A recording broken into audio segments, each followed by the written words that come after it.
আসসালামু আলাইকুম। আমরা আলোচনা করছিলাম নবম দশম শ্রেণীর চ্যাপ্টার 2.2 এর এক্সারসাইজের ম্যাথগুলো নিয়ে। আজকে আমরা দেখতে যাচ্ছি প্রথমেই 2.2 এর 21 নং ম্যাথটি। 21 নং ম্যাথটির মধ্যে একটি ক্রিয়েটিভ কোয়েশ্চেন দেওয়া আছে। সো ক্রিয়েটিভ কোয়েশ্চেনটিতে কি বলা আছে আমরা একটু দেখে নিচ্ছি প্রথমে।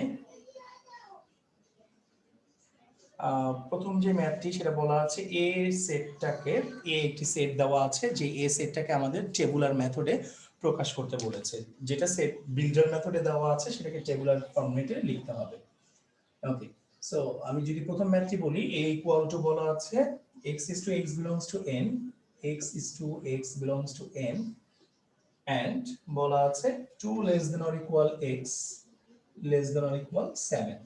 ওকে, সো আপনারা অলরেডি আগের চ্যাপ্টারের ম্যাথগুলো দেখেছেন, সো আশা করছি এখানে আপনাদেরকে এক্সপ্লেইন করতে হবে না, আপনারা নিজেরা বুঝে নিতে পারবেন। বলা হচ্ছে x is to x belongs to n, x হচ্ছে n এর মান, এবং x এর মান হচ্ছে 2 এর সমান বা 2 থেকে বড়, 7 এর সমান বা 7 থেকে ছোট। তার মানে 2 এবং 7 এর মাঝে যে সংখ্যাগুলো আছে সবগুলো সংখ্যা নিয়েই কিন্তু আমার এর মানগুলো। সো আমি লিখব 2 3 4 5 6 7। কিন্তু এখানে একটি কথা আছে, এই কোশ্চেন অনুসারে আমি অ্যান্সারটা লিখেছি, বাট আমার অ্যান্সারটা অ্যাবসলিউটলি রং অ্যান্সার। কেন রং অ্যান্সার? এখানে আপনাকে u ইকুয়াল টু বলা আছে x is to x belongs to n and x odd number. আমি অলরেডি আপনাদেরকে আগের চ্যাপ্টারে বলেছিলাম যে ইউনিভার্সাল সেট u কাকে বলা হয়, যেই সেটের ভিতরে অন্যান্য সকল সেটের উপাদান বিন্যস্ত থাকে সেই সেটটাকে বলা হয় ইউনিভার্সাল সেট, যেটাকে আমরা u দ্বারা প্রকাশ করি। সো u হচ্ছে এমন একটা সেট যেই সেট থেকে বাকি সেটগুলো আসবে। সো যেখানে u ইকুয়াল টু আমাকে বলা আছে অড নাম্বার, এখানে u থেকে আপনি a b c d e f g যত সেটই বের করেন না কেন, সকল সেট শুধুমাত্র অড নাম্বার নিয়েই করতে হবে। কারণ আমরা জানি ইউনিভার্সাল সেট u মানে হচ্ছে যেটাকে সার্বিক সেট বলা হয়, যার ভিতরে অন্যান্য সকল সেটের উপাদান বিন্যস্ত থাকে। সো যেহেতু u অড নাম্বার, বাকি সকল সেট কি হইতে হবে? অড দিয়ে করতে হবে। সো এখান থেকে আমি কি করব? শুধু অড নাম্বারগুলো নিব। That means 3 5 and 7. So a equal to হচ্ছে 3 5 and 7। আশা করছি আমরা বুঝতে পেরেছি। সো পরের ম্যাথটি, বি নং যে ম্যাথটি আছে, বি নং ম্যাথটির প্রথমেই বলা আছে এ প্রাইম বের করতে এবং সি বাদ বি করতে। সো এ প্রাইম করতে গেলে প্রথমে আমাকে ইউ ইকুয়াল টু লিখে নিতে হবে। ইউ ইকুয়াল টু বলা ছিল x is to x belongs to n, x is to x belongs to n and x odd number, x হচ্ছে odd number। আমরা নিশ্চয়ই জানি যে odd number কাদেরকে বলে। সো আমরা লিখে ফেলতে পারবো 1 3 5 7 9 11 ডট ডট ডট ডট। কোনো লিমিটেশন কি এখানে আছে? নাই, কোনো লিমিটেশন নাই। তার মানে এটা কন্টিনিউয়াস চলবে। 1 3 5 7 9 11 13 15 17 এরকম কন্টিনিউয়াসলি এটা চলতে থাকবে। সো এখন আমি যদি এ প্রাইম বের করতে যাই, এ প্রাইম মানে হচ্ছে ইউ থেকে এ বাদ দিতে হবে। ইউ মানে ছিল 1 3 5 7 9 11 ডট ডট ডট, যেখান থেকে মাইনাস করব এর মানটাকে, এ ছিল 3 5 7।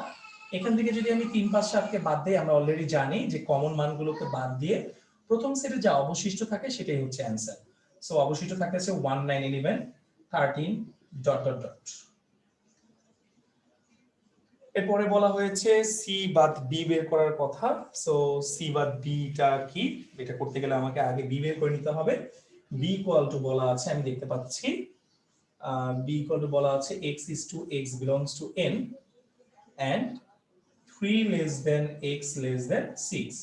সো 3 থেকে 6 এর মাঝে যে উপাদানগুলো আছে সেগুলোই হচ্ছে বি এর মান। 3 থেকে বড় কিন্তু 6 থেকে ছোট, 3 থেকে বড় 6 থেকে ছোট। সো 3 থেকে বড় কিন্তু 6 থেকে ছোট এমন অড নাম্বারগুলো কে কে আছে? শুধুমাত্র 5 আছে, আর কোনো অড নাম্বার নাই। কারণ আমরা তো জানি যে এটা ইউ থেকে আসবে, ইউ মানে odd. So B equal to হচ্ছে 3 থেকে 6 এর মাঝে যে অড নাম্বার আছে সেটাকে আমরা পিক করব। সো শুধুমাত্র 5ই হচ্ছে কিন্তু আমার বি এর মান। ওকে, সো বলা হয়েছে সি বাদ বি করতে, তার মানে এখন আমাকে সি বের করতে হবে। সো সিটাকে আমরা একটু আগে বের করে নিচ্ছি। সি ইকুয়াল টু বলা আছে x is to x belongs to n and x square greater than 5 and x cube less than 130। Okay, so আমরা অলরেডি আগের চ্যাপ্টারে শেয়ার করেছি। এবার এই রকমের ম্যাথ কিভাবে সলভ করতে হয় আশা করছি আপনারা পারবেন, আপনাদের বুঝতে অসুবিধা হওয়ার কথা নয়। এখানে আমরা তিনটা কলাম করব। প্রথম কলামটা x এর, তারপর একটা x স্কয়ারের, তারপর একটা x কিউবের। সো যখন x এর মান আমি 1 নিব তখন x স্কয়ারের মান হবে 1 আর x কিউবের মানও কিন্তু তখন 1 হবে। যখন 3 নিব তখন হচ্ছে 9 আর তখন এখানে হবে 27। 1 এর পরে আমি 3 কেন নিচ্ছি, কারণ আমাকে কিন্তু অড নাম্বার দিয়ে করতে হবে, মাথায় রাখতে হবে। সো এরপরে আমি 5 নিচ্ছি, 5 নিলে হচ্ছে 25 আর এটা হচ্ছে 125। 6 নিলে হচ্ছে 6 কে স্কয়ার করলে হচ্ছে 36 আর 6 কে 3 বার গুণ দিলে হচ্ছে 216। এরপরে যদি আমি 7 আর মনে হচ্ছে নেওয়ার দরকার নেই, এখানে বলা আছে x স্কয়ারের মানটা হচ্ছে 5 এর চাইতে বড় হবে কিন্তু 130 এর চেয়ে ছোট হবে। সো 5 এর চেয়ে বড় কিন্তু 130 এর চেয়ে ছোট এমন মানগুলো আপনি কোথায় কোথায় পাচ্ছেন দেখেন। 5 এর চেয়ে বড়, এটা কিন্তু 5 এর চেয়ে বড়, 130 এর চেয়ে ছোট। 5 এর চেয়ে বড়, 130 এর চেয়ে ছোট। কিন্তু এখানে কি আর 130 এর চেয়ে ছোট পাচ্ছেন? পাচ্ছেন না। এটা 5 এর চেয়ে বড় পাচ্ছেন, বাট এটা কিন্তু 130 এর চেয়ে ছোট পাচ্ছেন না। তার মানে কি এখানে আর কি অ্যাকসেপ্টেবল হওয়ার কোনো চান্সেস আছে? চান্সেস নেই। তার মানে c ইকুয়াল টু হচ্ছে শুধুমাত্র 3,5। সো আমাদেরকে এখন বের করতে বলেছে c বাদ b। c বাদ b কিভাবে করতে হয় আপনারা অলরেডি জানেন। 3,5 থেকে বাদ দিতে হবে b এর মানটাকে। b কত ছিল? 5 ছিল। সো কমন উপাদান বাদ দিলে কি থাকছে? শুধুমাত্র 3 থাকছে। হয়ে গেল আমাদের এই ম্যাথটি সলভড। এখন চলে যাচ্ছি আমরা গ নং ম্যাথটিতে, অর্থাৎ সি নং ম্যাথটি। সি নং ম্যাথের প্রথমে বলা হয়েছে b গুণ c করতে। b মানে হচ্ছে আমাদের অলরেডি আমরা জানি 3, সরি 3 না 5। b মানে ছিল 5 এন্ড c মানে ছিল 3,5। সো এই দুটো সেটকে যদি আমি ক্রস করতে যাই, কিভাবে ক্রস করব আপনারা অলরেডি জানেন। 5,3 একবার আসবে, 5,5 একবার আসবে। হয়ে গেল b গুণ c। And power of a intersection c বের করতে বলা হয়েছে। সো আমি যদি প্রথমে আগে a ইন্টারসেকশন c টাকে বের করে নিই, a এর মানটা কত ছিল? a ইকুয়াল টু ছিল 3,5।